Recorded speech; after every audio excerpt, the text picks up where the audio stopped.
নমস্কার, তন্দ্রা লিটল ওভেনে আপনাদের সকলকে স্বাগত। আজকে আমি আপনাদেরকে খুব সহজে একটা স্যান্ডউইচ তৈরি করা শেখাবো। এই স্যান্ডউইচটা আপনি সকালে জলখাবারে খেতে পারেন, বিকালে টিফিনে খেতে পারেন, বা অফিসে বা স্কুলে টিফিন দিতে পারেন। এই স্যান্ডউইচটা খুবই সুস্বাদু হয় আর ঝটপট হয়ে যায়। আসুন তাহলে দেখিন কিভাবে আমি করলাম এই স্যান্ডউইচের জন্য প্রথমে আমি পুরটা তৈরি করে নিচ্ছি। এখানে আমি নিয়েছি ফুলকপি চপড,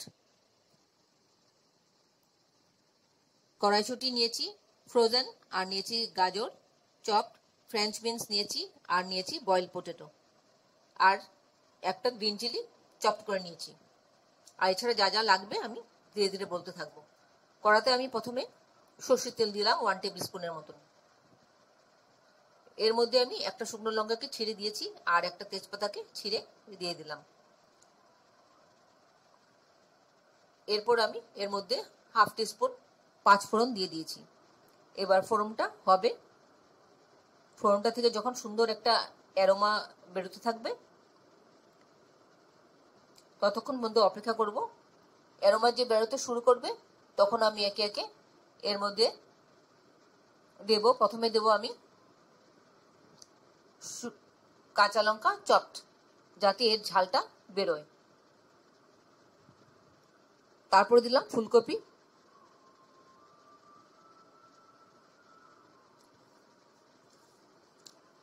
এরপর দিয়ে দেব এর মধ্যে ফ্রেঞ্চ বিনস,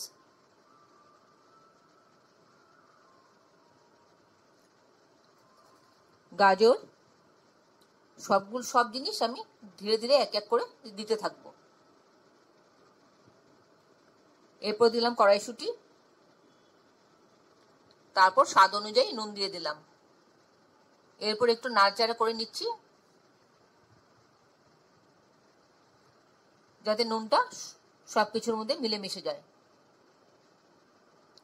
এরপর আমি এর মধ্যে দিয়ে দেব হলুদ গুঁড়ো, খুব সামান্য, দিয়ে আবার একটু মিশিয়ে নেব।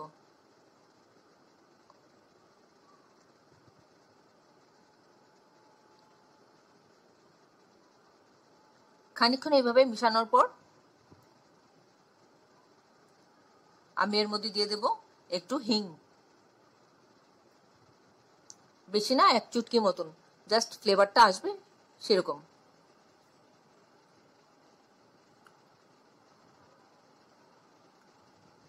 হিংটা অপশনাল, আপনারা চাইলে দিতে পারেন, নাও দিতে পারেন।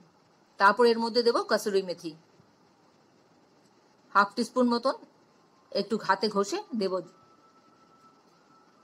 তাহলে সুন্দর একটা গন্ধ বেরোয় হাতে ঘষে দিলে। খানিকক্ষণ এভাবে ভাজা ভাজা করে নেব যাতে ফ্লেভারটা এর মধ্যে অ্যাড হয়ে যায়। এরপর আমি দিয়ে দেব সব বয়েল পটেটোটা, যে ছোট ছোট টুকরো করে রেখেছিলাম সেইটা দিয়ে খানিকটা একটু ম্যাশ করে নেব, আর খানিকটা এরকম টুকরো টুকরো থাকবে,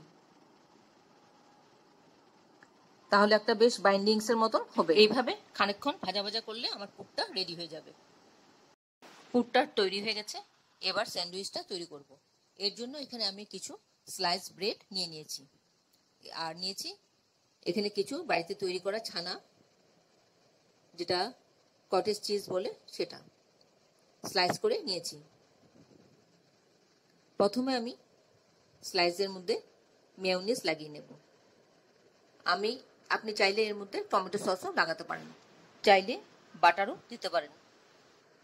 তারপর এর মধ্যে আমি একটু ব্ল্যাক পেপার ফ্রেশ ক্রাস্ট আমি দিয়ে দিলাম।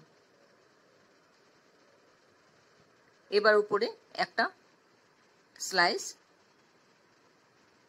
কটেজ চিজ, যেটা ছানা, সেটা আমি দিয়ে দিলাম। তার উপরে আমি একটু ব্ল্যাক সল্ট দিয়ে দিলাম। তারপর আমি এর উপরে যে স্টাফিংটা তৈরি করেছি সেই স্টাফিংটা দিয়ে ভরাট করে দেব।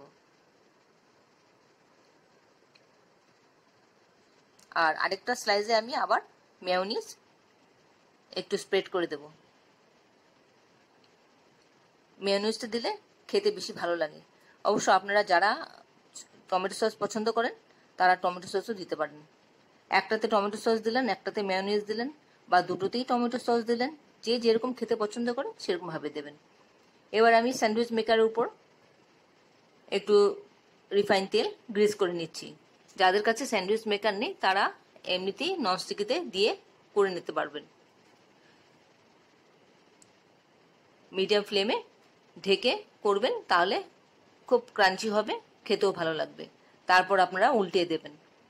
কিন্তু আমি যেহেতু স্যান্ডউইচ মেকারে করছি, আমার কোনো উল্টানোর ব্যাপার নেই, দুটো সাইডই ননস্টিকি আছে, ভালো করে হয়ে যাবে।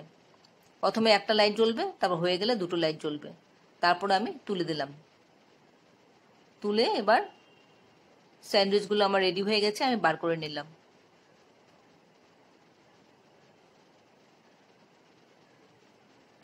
এরপর আমি স্যান্ডউইচগুলিকে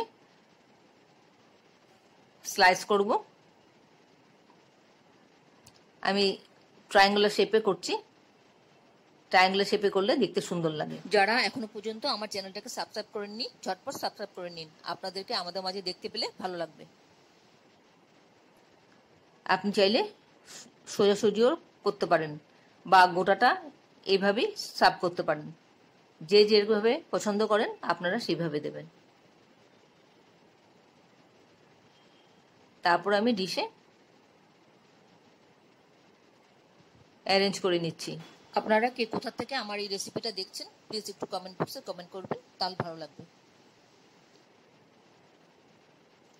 এইভাবে ডিশে অ্যারেঞ্জ করলে দেখতে বেশ ভালো লাগে। আপনারা এইভাবে স্যান্ডউইচ তৈরি করে সকালে ব্রেকফাস্টে খেতে পারেন, বিকেলে টিফিনে খেতে পারেন, অফিসে বা স্কুলেও টিফিনে নিয়ে যেতে পারেন। আর এখানে আমি একটা ডিপ তৈরি করছি মেয়োনিজ আর টমেটো সস মিশিয়ে। আপনারা যদি শুধু মেয়োনিজ দিয়ে খেতে চান তাও খেতে পারেন, শুধু টমেটো সস দিয়ে খেতে চাইলেও খেতে পারেন। আমি দুটো মিশিয়ে একটা ডিপ তৈরি করলাম, এটা খেতে বেশি ভালো লাগে। এইভাবে আমার স্যান্ডউইচটা রেডি হয়ে গেল। আশা করি আপনাদের ভালো লেগেছে। যদি ভালো লেগে থাকে একবার এইভাবে খেয়ে দেখতে পারেন। যদি ভালো লেগে থাকে আপনাদের একটা লাইক দেবেন, আর বন্ধুদের সাথে অনেক অনেক শেয়ার করবেন। এতক্ষণ ধৈর্য ধরে আমার এই রেসিপিটা দেখার জন্য আপনাদেরকে অসংখ্য অসংখ্য ধন্যবাদ। আপনারা সকলে ভালো থাকবেন, সুস্থ থাকবেন, ঈশ্বরের কাছে কামনা করি।